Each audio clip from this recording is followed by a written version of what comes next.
Buenas tardes, mis hermanos.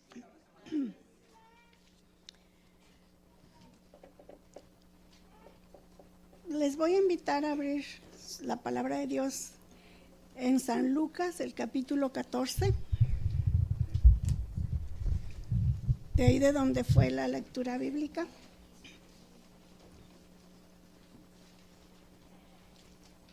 Antes de empezar, les invito a inclinar nuestras cabezas para orar.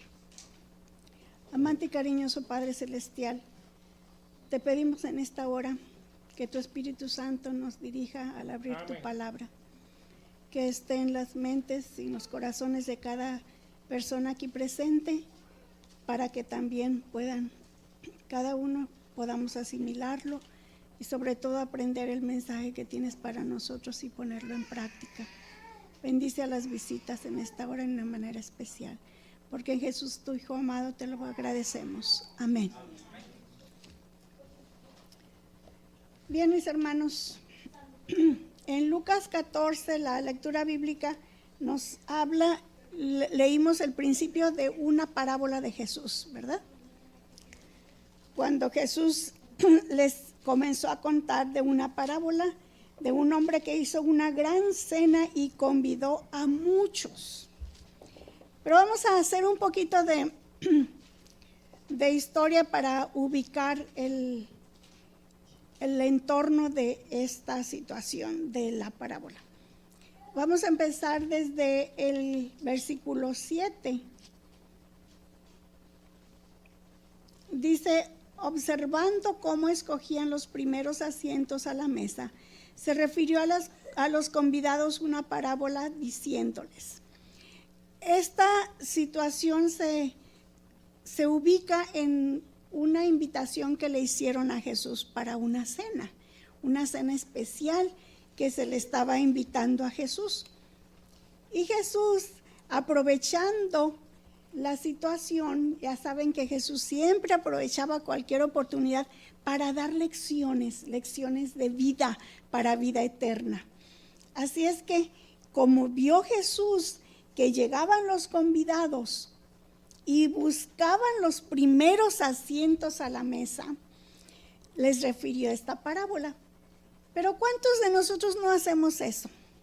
Cuando nos invitan a una fiesta, a un banquete, y si uno mismo va a pasar a servirse, no buscamos sentarnos en la primera mesa por adelante para ser los primeros en servirnos, o quizás si nos van a atender a la mesa, pues buscar de las primeras mesas por donde están los servidores, ¿verdad? Para que no nos vayamos a quedar sin comida, no vaya a ser que no alcance. Muchas veces nosotros hemos hecho eso. Pero Jesús, al ver que eso sucedía, fíjense la enseñanza que les dio y que es para nosotros también ahora. Cuando fueres convidado por alguno a bodas, no te sientes en el primer lugar, no sea que otro más distinguido que tú esté convidado por él. Y viniendo el que te convidó a ti y a él, te diga: da lugar a este, y entonces comiences con vergüenza a ocupar el último lugar. Mas cuando fueres convidado, y aquí viene el consejo de qué debemos hacer, cuando fueres convidado, ve y siéntate en el último lugar, para que cuando venga el que te convidó te diga: amigo, sube más arriba. Entonces tendrás gloria delante de los que se sientan contigo a la mesa. Porque cualquiera que se enaltece será humillado, y el que se humilla será enaltecido. Qué interesante, ¿verdad? Qué buena lección nos da Jesús aquí. Pero dijo también al que le había convidado. Ahora se refiere Jesús al que lo convidó a ese banquete y le dijo: cuando hagas comida o cena, no llames a tus amigos, ni a tus hermanos, ni a tus parientes, ni a vecinos ricos, no sea que ellos a su vez te vuelvan a convidar y seas recompensado. Mas cuando hagas banquete, llama a los pobres, los mancos, los cojos y los ciegos. Y serás bienaventurado, porque ellos no te pueden recompensar, pero te será recompensado en la resurrección de los justos, en aquel gran día que todos esperamos, ¿verdad? Fíjense qué linda lección ahora se la da al que lo convidó, ¿verdad? Que invite personas que no le puedan recompensar, porque si no, nos pueden recompensar invitándonos también, dándonos de vuelta la invitación, y pues ya estamos pagados, ¿verdad? ¿Para qué esperamos la recompensa de Dios si ya nos la dieron aquí? Es mejor entonces esperar a que Dios sea el que nos dé la recompensa. Y entonces, oyendo uno de los que estaban allí, sentados con él a la mesa, le dijo: bienaventurado el que come pan en el reino de Dios. Parece ser que era uno de los fariseos, ¿verdad? Que estaban ahí convidados por la forma en que se expresa. Pero entonces Jesús le dijo lo siguiente: un hombre hizo una gran cena y convidó a muchos. Ahí viene la parábola en la que nos vamos a concentrar esta tarde. Y a la hora de la cena envió a su siervo a decir a los convidados: venid, que ya todo está preparado. Hizo una cena, hizo un preparativo muy grande. Quizás mató al buey más gordo y preparó todo. Hizo una cena especial, un banquete. Quizás había preparado también un buen vino, ¿verdad?, para compartir a sus invitados. Y ya estaba todo listo. Y mandó al siervo a decirles: venid, a los que había convidado, venid, que ya todo está preparado. Pero miren qué pasó. Estos a una comenzaron a excusarse. El primero dijo: he comprado una hacienda y necesito ir a verla. Te ruego que me excuses. Otro dijo: he comprado 5 yuntas de bueyes y voy a probarlos. Te ruego que me excuses. Y otro dijo: acabo de casarme y por tanto no puedo ir. Vuelto el siervo, hizo saber estas cosas a su señor. Entonces, enojado el padre de familia, dijo a su siervo: ve pronto por las plazas y las calles de la ciudad y trae acá a los pobres, los mancos, los cojos y los ciegos. Y dijo el señor al siervo: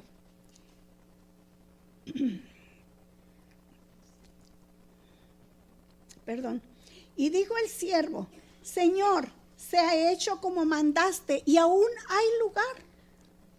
Dijo el Señor al siervo: ve por los caminos y por los vallados y fuérzalos a entrar, para que se llene mi casa. Porque os digo que ninguno de aquellos hombres que fueron convidados gustará mi cena. Qué cosa, ¿verdad? Tan triste. Triste el hecho de que hay personas, como estas 3 personas que vamos a analizar ahora, que tienen una excusa para una invitación de un banquete. Yo pienso que esto era bien importante, ¿verdad? Asistir al banquete, porque el padre de familia se esforzó por hacer lo mejor para sus convidados. Y entonces el primero dice: he comprado una hacienda y tengo que ir a verla. Como si la hacienda se fuera a ir del lugar, ¿verdad? La hacienda ahí está y no se iba a ir a ningún lugar. Él no tenía que ir en ese momento. Podría haberlo dejado para otro día, el día siguiente, o para después de la cena, pero dijo: te ruego que me excuses. Así es que no fue, porque quería ir a ver su hacienda que había comprado. El otro había comprado 5 yuntas. Quería saber qué tan fuertes eran esos bueyes para arar. Pero ¿acaso no podía esa excusa ser puesta a un lado y acudir a la fiesta, a la boda, al banquete? ¿Acaso las yuntas ya no iban a estar al día siguiente para poder probarlas. Pero él puso como excusa: acabo de comprar 5 yuntas y tengo que ir a probarlas. Te ruego que me excuses. Y el tercero, ¿qué excusa dio? Dijo: acabo de casarme y por tanto no puedo ir.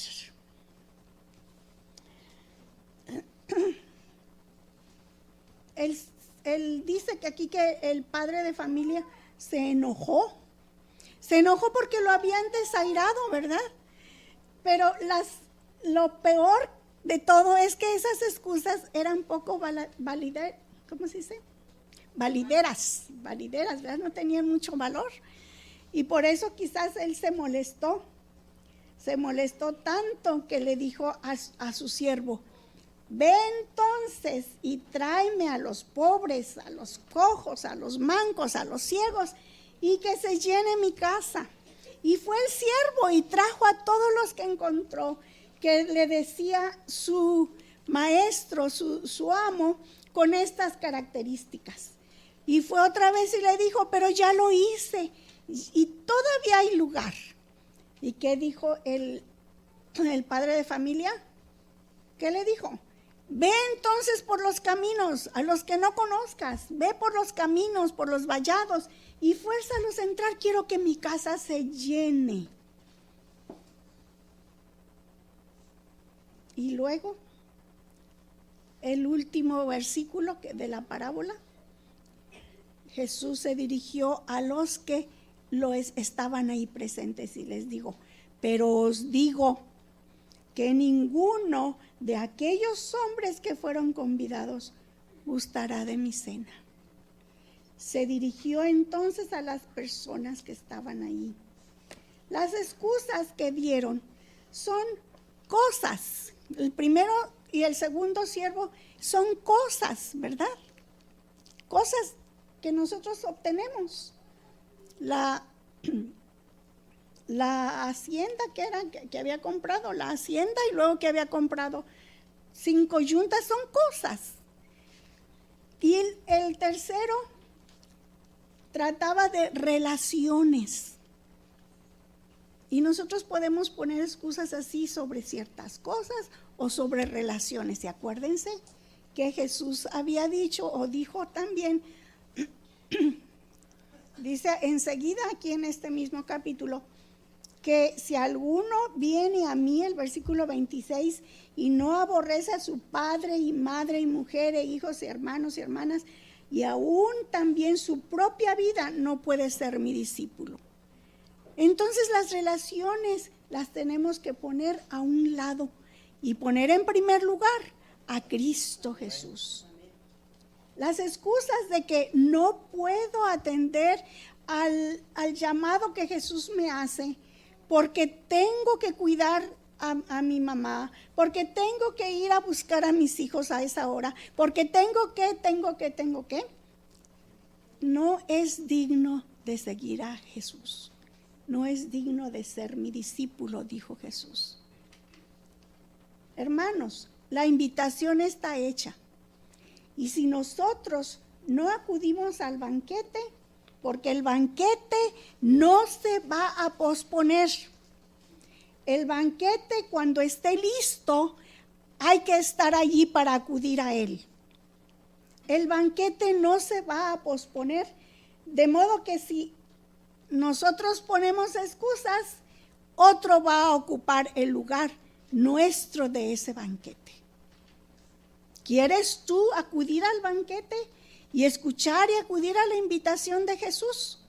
¿O vas a dejar que otra persona venga y ocupe su lugar?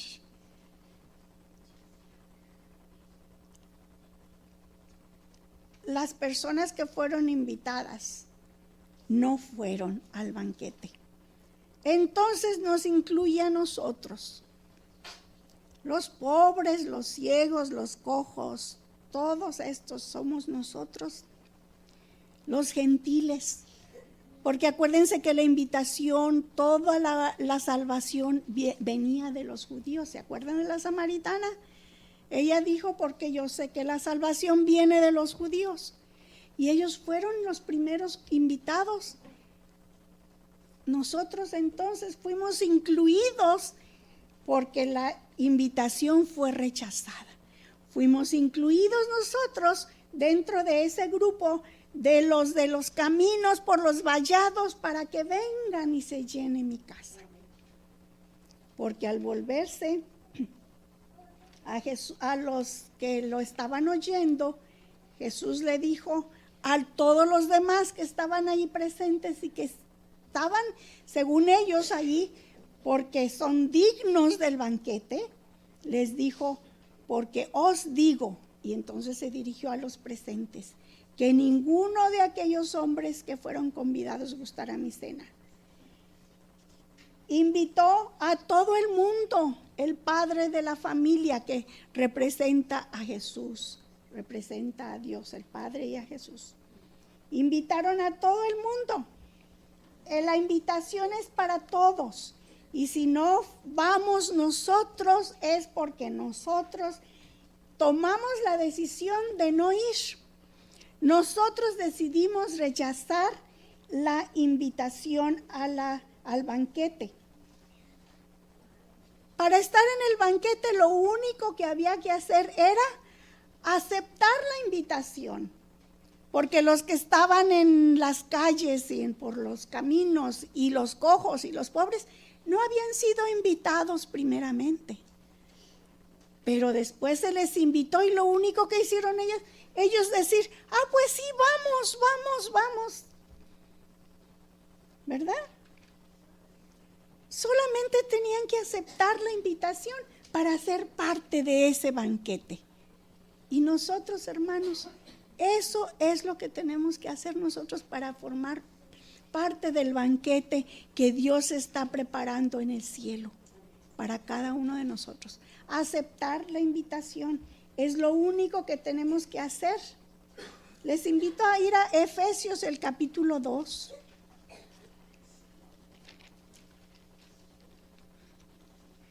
Efesios está después de Gálatas. Corintios, primera y segunda, luego Gálatas y Efesios. Efesios 2. Vamos a leer aquí unos versículos que nos van a ayudar a comprender que lo único que tenemos que hacer es aceptar la invitación. Y Él os dio vida a vosotros, dice el apóstol Pablo a los de Éfeso. Y Él os dio vida a vosotros cuando estabais muertos en vuestros delitos y pecados, en los cuales anduvisteis en otro tiempo, siguiendo la corriente de este mundo, conforme al príncipe de la potestad del aire, al espíritu que ahora opera en los hijos de desobediencia, entre los cuales también todos nosotros vivimos en otro tiempo, en los deseos de nuestra carne, haciendo la voluntad de la carne y de los pensamientos, y éramos por naturaleza hijos de ira, lo mismo que los demás. Quizás algunos de nosotros nos identificamos con algunos que está el apóstol Pablo describiendo aquí. Quizás en otro tiempo eso éramos nosotros. Pero, dice el versículo 4, pero Dios, que es rico en misericordia, por su gran amor con que nos amó. Fíjense qué hermoso, ¿verdad? No más por eso, porque Dios es rico en misericordia y nos amó. Aún estando muertos en pecados, nos dio vida juntamente con Cristo. Y añade, por gracia sois salvos. Solamente por gracia. No tenemos que hacer nada más que aceptar la invitación. Por gracia somos salvos, señores. Y juntamente con Él nos rescató y asimismo nos hizo sentar en los lugares celestiales con Cristo. Nos llevó hasta el lugar santísimo. Aquí en sus hombros nos llevó. En sus manos nos lleva esculpidos. Y nos hizo sentar en los lugares celestiales cuando Él resucitó y subió al cielo. Allá Él fue al lugar santísimo donde estaba su Padre. Y ahí nos llevó, Él nos llevó en sus hombros, nos llevó en su carne, en su propio cuerpo. Por eso se humanó para podernos llevar. Y nos hizo sentar, dice el versículo 6, nos hizo sentar en los lugares celestiales con Cristo Jesús. Qué hermoso, qué lindo es Jesús, ¿verdad? ¿Y con qué propósito? Fíjense el versículo 7. Para mostrar en los siglos venideros las abundantes riquezas de su gracia en su bondad para con nosotros en Cristo Jesús. Porque por gracia sois salvos por medio de la fe, y esto no de vosotros, pues es don de Dios. Como decíamos en la escuela sabática, en la clase, nada es de nosotros, nada tenemos nosotros, todo nos viene de afuera, todo nos viene de Dios. Dios es el que nos da todo, hasta la fe. No podemos crear nosotros nada, todo nos lo da Dios. La fe es un don de Dios, la gracia es un don de Dios. Cristo Jesús mismo es un don de Dios para nosotros. No por obras. La fe, hablando de la fe, dice, somos salvos por medio de la fe, dice el versículo 8, que es del don de Dios, el versículo 8.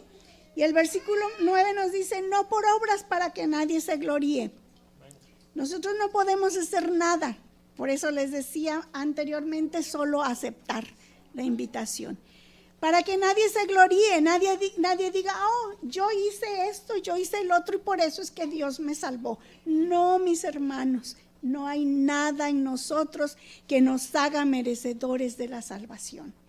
Es la gracia divina, es por gracia que podemos ser salvos. No hay nada en nosotros que nos haga gloriarnos para poder aceptar la salvación. Es por gracia, porque somos hechura suya, creados en Cristo Jesús para buenas obras, las cuales Dios preparó de antemano para que anduviésemos en ellas, las buenas obras. Eso es lo que Dios quiere ver, para andar en las buenas obras, pero no porque las vamos a comprar la salvación con ellas. No es para qué, sino es por qué. Porque por gracia soy salva, por eso voy a hacer las obras buenas. Como decía una hermanita que conocemos aquí, queremos mucho, me decía, ¿cómo voy a portarme mal con mis hermanas? ¿Cómo voy a pelearme con mis hermanas si ahora me han pedido que imparta la palabra de Dios también?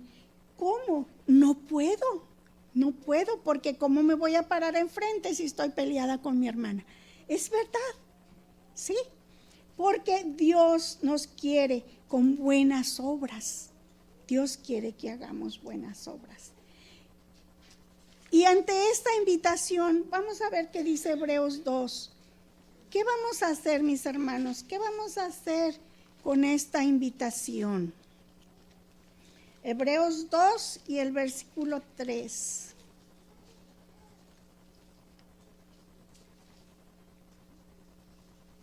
¿Tenemos todos? Dice el versículo 3, ¿cómo escaparemos nosotros si descuidamos una salvación tan grande? La cual, habiendo sido anunciada primeramente por el Señor, nos fue confirmada por los que oyeron. ¿Cómo vamos a escapar si la descuidamos? No podemos descuidar una salvación tan grande. ¿Con qué fue comprada esa salvación? Con la sangre de Cristo Jesús y con ese sacrificio tan grande que Él hizo, dejar los lugares celestes para venir y humanarse. Y no nada más hacerse humano por ese tiempo, sino por el resto de la eternidad. Tomó nuestra forma humana y la va a mantener por la eternidad. Qué grande es Jesús, qué grande es Dios, ¿verdad? Como para que nosotros no podamos rechazar la invitación. No podemos rechazar la invitación. Vamos a Filipenses. ¿Qué dice Filipenses 2? Después de Efesios sigue Filipenses. los versículos 12 y 13.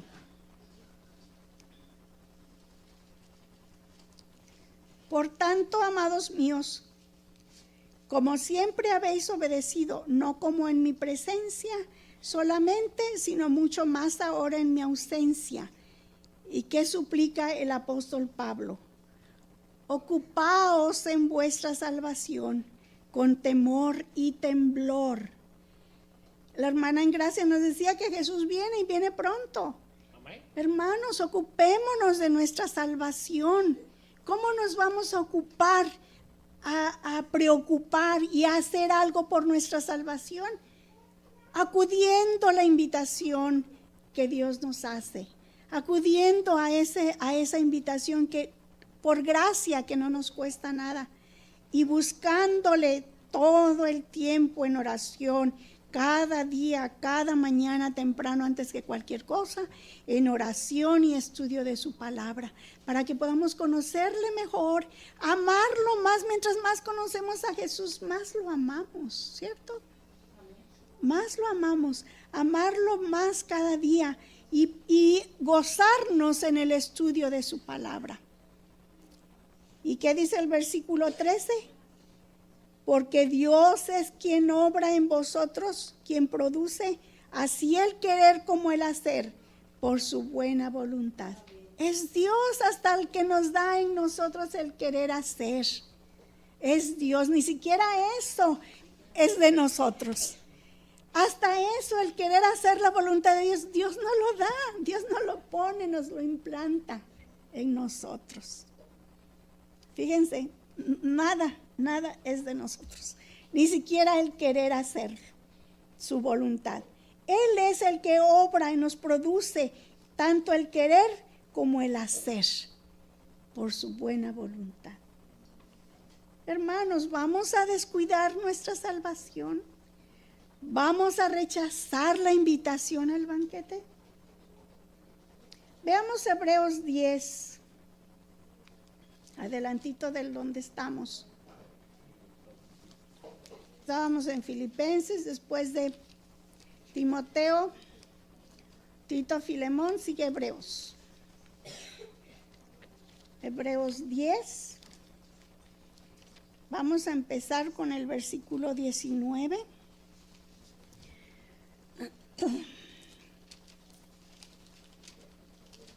Como estábamos viendo que nos hizo sentar en lugares celestiales. Fíjense aquí lo que nos dice. Así que, hermanos, teniendo libertad para entrar en el lugar santísimo por la sangre de Jesucristo. Tenemos libertad para poder entrar hasta allá, hasta el lugar santísimo, por el camino nuevo y vivo que Él nos abrió a través del velo. Esto es, de su carne. ¿Quién es ese camino nuevo? Cristo Jesús, por medio de su propio sacrificio, nos hace entrar a través del velo, nos lo abrió. Y teniendo un gran sumo sacerdote sobre la casa de Dios, y nos dice ahora, acerquémonos con corazón sincero, en plena certidumbre de fe, purificados los corazones de mala conciencia y lavados los cuerpos con agua pura. Mantengamos firme sin fluctuar la profesión de nuestra fe, porque fiel es el que prometió. Y considerémonos unos a otros para estimularnos al amor y a las buenas obras. Considerémonos para eso, hermanos, para podernos animar unos a otros a las buenas obras, estimulándonos a amarnos unos a otros. Que todo lo que nosotros hagamos y digamos sea para eso, para que nos unamos en amor, para que nos animemos a amarnos más unos a otros. Y considerémonos unos a otros, dice, para estimularnos al amor y a las buenas obras. Y el versículo favorito de mi hermano Refugio, no dejando de congregarnos como algunos tienen por costumbre, sino exhortándonos tanto más cuanto veis que aquel día se acerca, y cada día estamos más cerca, mis hermanos, de la venida de nuestro Señor Jesucristo. Y podemos decir, ay, si faltan tantas cosas por ocurrir. Ay, si nada más que empiece a ponerse en vigor la ley dominical, entonces yo me entrego. Nada más que porque yo sé que ya va a venir Jesús. Y hay quienes así decimos, hermanos. Cuando venga la ley dominical, yo me voy a los del sábado, porque sabemos que esa es la verdad. No, mis hermanos, ¿cuándo es el día de aceptar a Jesús? ¿Cuándo es el día? ¿Cuándo es el día de acudir a esa invitación? Hoy. Vamos a ver qué nos dice el apóstol Pablo. Vamos a Pablo otra vez. Segunda de Corintios 6. Segunda de Corintios 6, 2.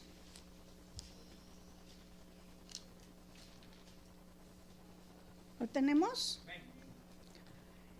Porque dice, en tiempo aceptable te he oído, y en día de salvación te he socorrido. He aquí ahora el tiempo aceptable, he aquí ahora el día de salvación. Cuando escuchemos la invitación, aceptémosla. De hecho, ya la acabamos de escuchar, ¿verdad? Aceptémosla, mis hermanos, porque ahora es el día de salvación, mañana puede ser demasiado tarde. Cada día está más cerca nuestra salvación que cuando creímos, ¿no es cierto? Cada día. Y quizás nosotros aquí en donde estamos no nos damos cuenta de cuán a prisa se están cumpliendo las profecías.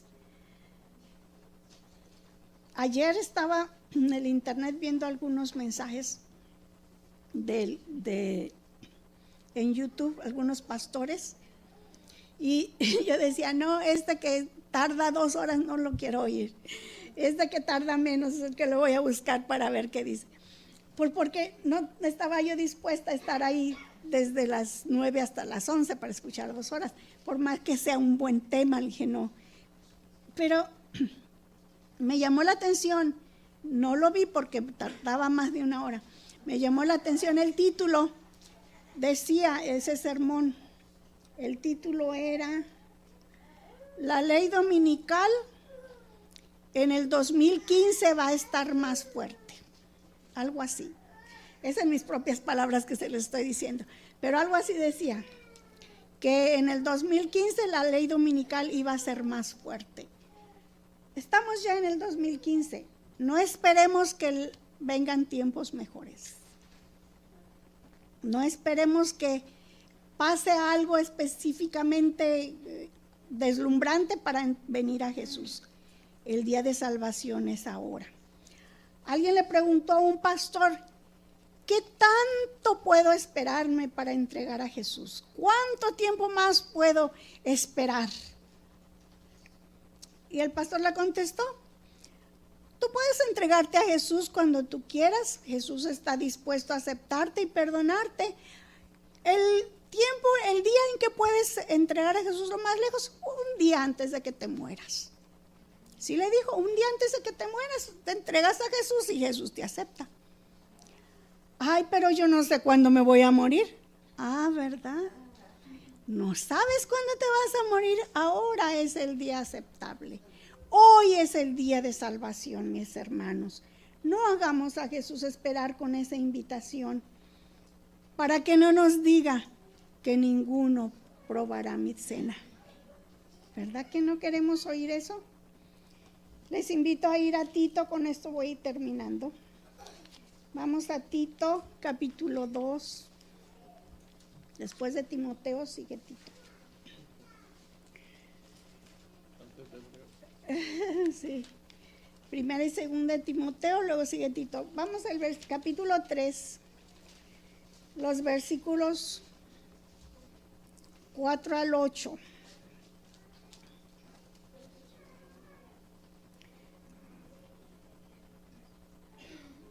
Pero cuando se manifestó la bondad de Dios nuestro Salvador y su amor para con los hombres, nos salvó no por obras de justicia que nosotros hubiésemos hecho, sino por su misericordia, por el lavamiento de la regeneración y por la renovación del Espíritu Santo. Fíjense que aquí nos dice algo bien importante, por el lavamiento de la regeneración. Es el tiempo de limpiarnos, de lavarnos, mis hermanos. ¿Se acuerdan que antes del día de la expiación al pueblo de Israel se le exigía que debían lavarse, debían limpiarse, para que el día de la expiación los encontrara limpios? Ahora es el tiempo en que nosotros debemos limpiarnos, lavar nuestras ropas en la sangre del Cordero. Ahora es el momento, mis hermanos. Hablando del Espíritu Santo, dice, el cual derramó en nosotros abundantemente por Jesucristo nuestro Salvador, para que justificados por su gracia viniésemos a ser herederos conforme a la esperanza de la vida eterna. Palabra fiel es esta, dice el apóstol Pablo, y en estas cosas quiero que insistas con firmeza, para que los que creen en Dios procuren ocuparse en buenas obras. Estas cosas son buenas y útiles a los hombres. Y en el capítulo 2, versículo 11 al 14 vamos a leer, porque la gracia de Dios se ha manifestado para salvación a todos los hombres. La invitación es para todos. Y el aceptarla está en nosotros, está en ti, hermano y hermana, está en mí. Enseñándonos que renunciando a la impureza, a la impiedad y a los deseos mundanos, vivamos en este siglo sobria, justa y piadosamente. Y viene el versículo hermoso, aguardando la esperanza bienaventurada y la manifestación gloriosa de nuestro gran Dios y Salvador Jesucristo, quien se dio a sí mismo por nosotros para redimirnos de toda iniquidad y purificar para sí un pueblo propio, celoso de buenas obras. Mis hermanos, que esta esperanza bienaventurada sea la que reine en nuestros corazones y sea el motivo, sea el móvil de cada una de nuestras acciones. Mis hermanos, que ninguno de los que estemos aquí falte en aquel banquete, en aquel gran día que Jesús venga por sus hijos y nos sirva ese banquete en esa mesa kilométrica. Ahora yo creo que de aquí a la carretera no distingo nada. No distingo quién está por allá parado, ni con lentes ni sin lentes. Pero en aquel gran día, aquella mesa kilométrica, si yo estoy en un extremo y mi hermano Eddie está hasta el otro extremo, lo voy a reconocer. Porque nuestra vista va a ser diferente, nuestro cuerpo, todo va a ser inmarcesible. Que Dios me los bendiga, mis hermanos, y que la palabra reine en sus corazones.